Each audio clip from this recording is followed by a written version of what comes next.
Oh, look at this. Oh, it's beautiful. It's beautiful. Mercedes didn't do their basic due diligence. I have no idea what that word means.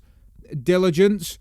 But they didn't do it. Fans left baffled after Centurion Lewis fakes cancer diagnosis to earn a Brackley factory visit. Beautiful! Back in March, a Twitter account by the name Centurion Lewis posed to be a 20-year-old, huge Lewis Hamilton fan. Of course it was a Hamilton fan. And also said that he had been suffering from cancer for a long time. In March, one of his statements on Twitter read that his cancer had further spread into his body, making his condition worse, and he had started to gain a lot of sympathy all over social media, blah, blah, blah. Later in July, he announced that he had been in a car crash, which gained him even more sympathy. Oh, that's pushing it. Nah, that's taking piss. If there's one thing I know about faking your own death, having done it several times to get out of paying parking tickets, you've got to keep it realistic. Right? You can't have a terminal illness and then be in a car crash. That's too suspicious. After learning about his worsening condition, Mercedes decided to call him to meet the team in Brackley. 2 days after meeting the team, it was announced on his Twitter handle that he had passed away due to a sudden decline in his health. Oh, you cheeky little c***. 2 days after the factory visit. Again, too suspicious. However, in a shocking turn of events, is it shocking? Because I could tell you from a mile away this was bullshit. In a shocking turn of events, another Twitter page by the handle CitrusF1 revealed that everything about Centurion Lewis was fake. No way. He was actually a 28-year-old person named Liam, who has a wife and 2 children, never had cancer or a car accident, and most shockingly, is alive! Other than getting to meet the team in Brackley, he also had access to the Hungarian Grand Prix, and most of all, had a lot of financial support because of the donations. Right, now we're seeing what's going on here. A lot of fans were agitated about it, stating the money collected could have been used for someone in need, blah, blah, blah. There have been no official statements from anyone until now, and absolutely no action has been taken legally. But it is proven that he is in fact alive and faked the entire incident. That's incredible. Oh, this might be the best story ever. Right, let's unpack some of this. First of all, I want to make this absolutely clear. I have no problem with faking your own death. It's a great move, but it's a high-risk strategy. And because if you get caught, your entire life is fucked, essentially. So it must be used as a final last resort. Like, for example, if your wife has put on a bit of timber and you don't love her anymore, but you don't want to have to get a divorce and pay alimony for the rest of your life, there's only really one way out of that. Kill her. But if you're a gentleman, you fake your own death. So there are situations where it's perfectly reasonable. But it's the nuclear option, man. I mean, the idea that you're going to fake your own death and what you're getting in return is a tour of the Mercedes. Oh, fucking hell. Do you know what this is? Do you know what this is really? This is average Team LH behaviour. Because, of course, it was the Mercedes factory. Of course, it was a Hamilton fan. Because who else would it be?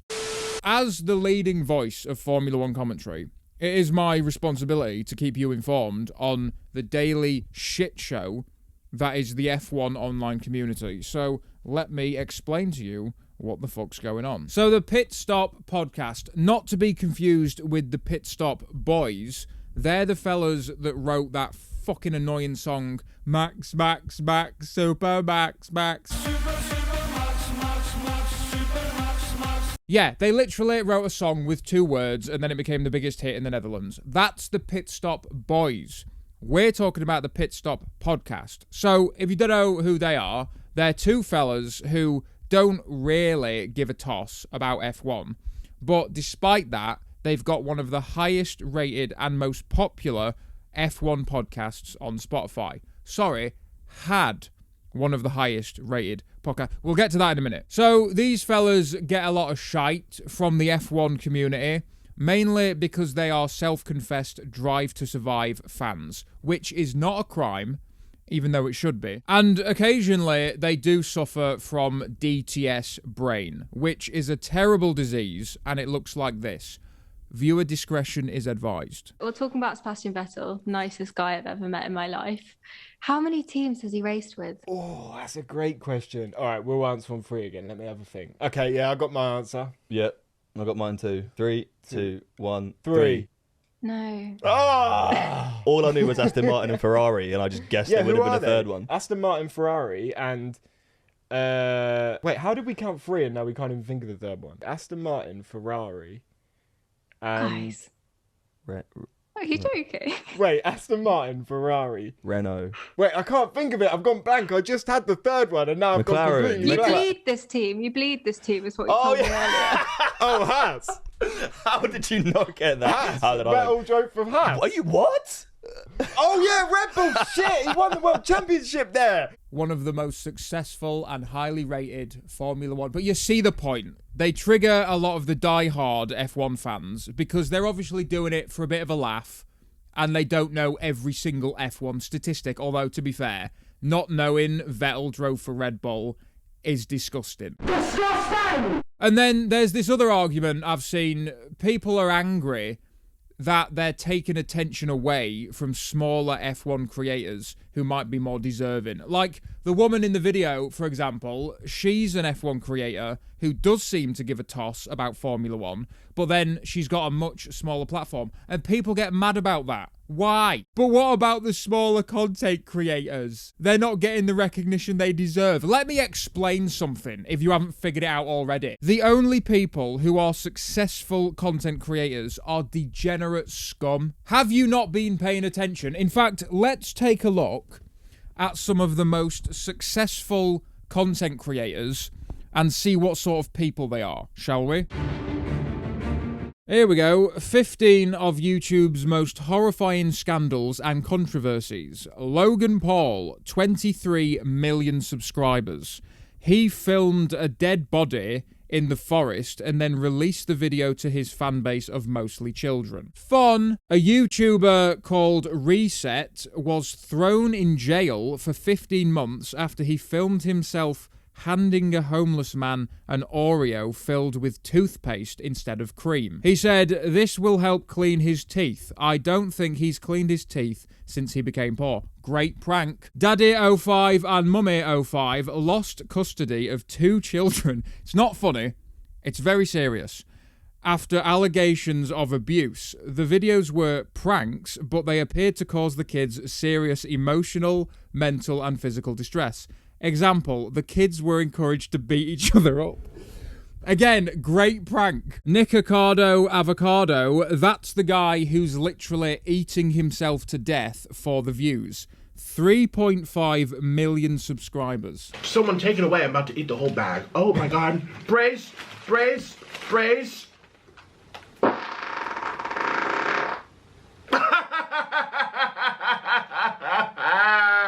3.5 million. So it's unbelievable. And then we've got Blippi. Oh, this is the worst one. Right, I apologize in advance. Blippi, educational videos for kids, 17 million subscribers. And this is a fully grown man who pretends to be a child. Are you ready? Viewer discretion is advised. Wow, look at this store! It's the Kinderland Indoor Playground in Las Vegas, Nevada. Come on! Come on!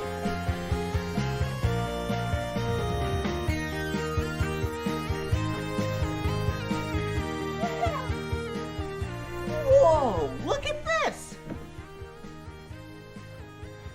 Hello! Whoa, I'm in a little house. Ah!